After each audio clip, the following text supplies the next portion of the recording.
नमस्कार मित्रों। तो पिछली वीडियो में हमने बी फार्मेसी सेमेस्टर 3 के पैथोफिजियोलॉजी नाम के सब्जेक्ट की बेसिक इंट्रोडक्शन दी थी और आपको एग्ज़ाम में क्या क्या लिखना है ये सब मैंने आपको उस वीडियो में बताया था।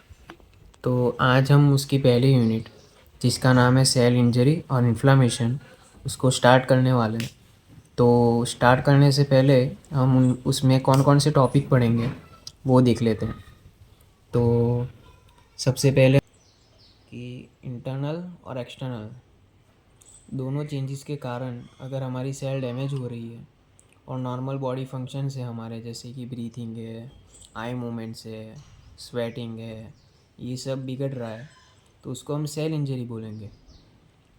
तो उसमें भी दो टाइप्स होते हैं, पहला होता है रिवर्सिबल और दूसरा है इरिवर्सिबल। नाम से ही काम पता चल रहा है कि रिवर्सिबल है जिसको हम रिकवर कर सकते हैं।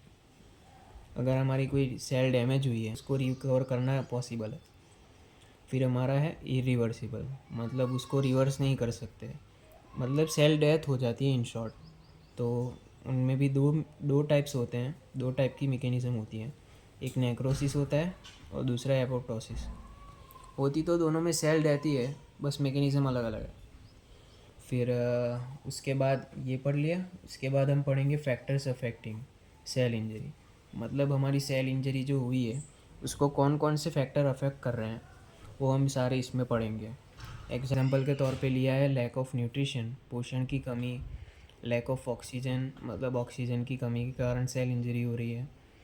फिर जीनेटिक फैक्टर्स भी होते हैं, एनवायरमेंटल फैक्टर्स होते हैं, ये सब फैक्टर्स हैं वो अफेक्ट करते हैं सेल इंजरी को, वो हम डिटेल में पढ़ेंगे बाद में। फिर सेल इंजरी की पैथोजीनेसिस देखेंगे कि सेल इंजरी कैसे होती है। तो उसमें चार अलग अलग मैकेनिज़म्स हैं, मतलब अलग अलग डैमेजेस हैं। पहले हमारा मेम्ब्रेन डैमेज, उसके बाद माइटोकॉन्ड्रियल डैमेज, माइटोकॉन्ड्रियल डैमेज के बाद डीएनए डैमेज और उसके बाद रिबोसोम डैमेज। ये चारों हम पैथोजीनेसिस में पढ़ेंगे। फिर इतना पढ़ने के बाद हम मॉर्फोलॉजी और सेलुलर एडेप्शन को पढ़ेंगे। सेलुलर एडेप्शन होता है कि हमारे एक्सटर्नल चेंजेस को सेल एडेप्ट कर रही है और उससे प्रभावित होके वो अपनी साइज़ है, स्ट्रक्चर है, नंबर है, इन सब में चेंज कर रही है, तो उसको हम सेलुलर एडेप्शन कहेंगे। उनमें भी 5 टाइप्स है, एक एट्रोपी है, फिर हाइपरट्रॉपी है, फिर मेटाप्लेशिया है, हाइपरप्लेशिया है, फिर डिस्प्लेशिया है। इन पांचों को हम पढ़ेंगे हमारी मॉर्फोलॉजी में। तो मॉर्फोलॉजी पढ़ने के बाद हम पढ़ेंगे इंट्रासेल्युलर एक्यूमुलेशन, जिसका मतलब होता है कि हमारी कोई डैमेज टिश्यू है, उसमें फ़ैट है, प्रोटीन है, ग्लाइकोजन है, उसके पिगमेंट्स बढ़ रहे हैं, तो उनको हम बोलेंगे इंट्रासेल्युलर एक्यूमुलेशन, नाम में ही काम छुपा हुआ है। फिर इन्फ्लामेशन, ये हमारा सबसे इम्पोर्टेंट टॉपिक है, जो बड़े नंबर्स के क्वेश्चन देखने को मिलते हैं एग्ज़ाम में, वो इसी टॉपिक में से ज़्यादातर देखने को मिलते हैं। तो जिसमें दो मैकेनिज़्म होती है, एक तो हमारी एक्यूट है, दूसरी हमारी क्रोनिक। जो हमारी एक्यूट है वो शॉर्ट टर्म इन्फ्लामेशन है और क्रॉनिक है वो लॉन्ग टर्म इन्फ्लामेशन है। एक्यूट को हम ठीक कर सकते हैं, क्रॉनिक को नहीं कर सकते। तो इन्फ्लामेशन हमारा क्या होता है कि हमें कोई चोट लगी हुई होती है तो हमारी बॉडी कैसे रिस्पॉन्ड करके उसके स्टिम्युलाई पैथोजन को कैसे रिमूव करती है, उसको हम इन्फ्लामेशन कहते हैं। एक तरह कैसे प्रोटेक्टिव मैकेनिज़्म है बॉडी की किसी पैथोजन से प्रोटेक्शन के लिए। फिर एक्यूट में हमारी दो मैकेनिज़्म है, एक तो हमारी सेलुलर इवेंट और दूसरी वास्कुलर इवेंट। सेलुलर इवेंट में दो हैं, फैगोसाइटोसिस और ल्यूकोसाइट मूवमेंट।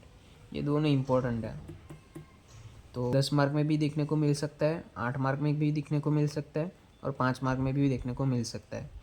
5 मार्क में कैसे पूछेंगे कि डिफाइन इन्फ्लामेशन और उसमें से हमारी जो क्रॉनिक इन्फ्लामेशन है उसको समझाओ, ये 5 मार्क का क्वेश्चन है। और बड़े क्वेश्चन कैसे पूछ सकते हैं कि डिफाइन इन्फ्लामेशन, उसके सिम्टम्स बताओ, फिर पूरी एक्यूट इन्फ्लामेशन की मैकेनिज़्म को समझाओ, इनमें ये सब आ गया, ये भी इवेंट आ गई और ये भी इवेंट आ गई। तो ऐसे क्वेश्चन देखने को मिल सकते हैं। तो उसके बाद हम पढ़ेंगे कैल्सिफिकेशन, कि हमारी कोई डैमेज टिश्यू है उसमें कैल्शियम का लेवल बढ़ रहा है तो उसे हम कैल्सिफिकेशन बोलेंगे। कैल्सिफिकेशन पढ़ने के बाद हम पढ़ेंगे इलेक्ट्रोलाइट इम्बैलेंस, कि हमारी बॉडी में जो इलेक्ट्रोलाइट्स हैं, कैल्शियम है, पोटेशियम है, आयरन है, सल्फ़र है, सोडियम है, अलग अलग ऐसे इलेक्ट्रोलाइट्स हैं जो हमारी बॉडी के लिए बेनिफिशियल होते हैं, जिनके लेवल में अगर अनस्टेबिलिटी आती है तो हमें सेल इंजरी होती है। इसको भी हम पढ़ेंगे डिटेल में। फिर इलेक्ट्रोलाइट इम्बैलेंस पढ़ने के बाद हम पढ़ेंगे केमिकल मीडिएटर्स, जो कि एक तरीके से सेकेंडरी मैसेंजर्स होते हैं जो हमारी इन्फ्लामेशन को स्टार्ट और रेगुलेट दोनों करने का काम करते हैं। तो ये भी हम डिटेल में पढ़ेंगे। ये भी 3-4 मार्क का क्वेश्चन है। फिर लास्ट में हम पढ़ेंगे वाउंड हीलिंग। वाउंड मतलब कोई घाव है, वो कैसे भर रहा है, घाव कैसे भर रहा है, वो हम बाउंड हीलिंग में पढ़ेंगे कि हमें इन्फ्लामेशन हो गया, सेल इंजरी हो गई तो वो ठीक कैसे होती है। वो सब हम बाउंड हीलिंग में पढ़ेंगे, जिसके अलग अलग फेजेस हैं, उन सबको हम डिटेल में पढ़ेंगे। तो मिलते हैं नेक्स्ट वीडियो में। हम पहले डिटेल से स्टार्ट करेंगे, जिसमें हम पढ़ेंगे पहले व्हाट इज़ सेल इंजरी, फिर हम उसके फैक्टर्स देखेंगे कौन कौन से अफेक्ट कर रहे हैं, वो सब डिटेल में देखेंगे। फिर होम्योस्टेसिस पढ़ेंगे, पॉजिटिव और नेगेटिव। बस, थैंक यू दोस्तों, मिलते हैं नेक्स्ट वीडियो में। तब तक के लिए थैंक यू।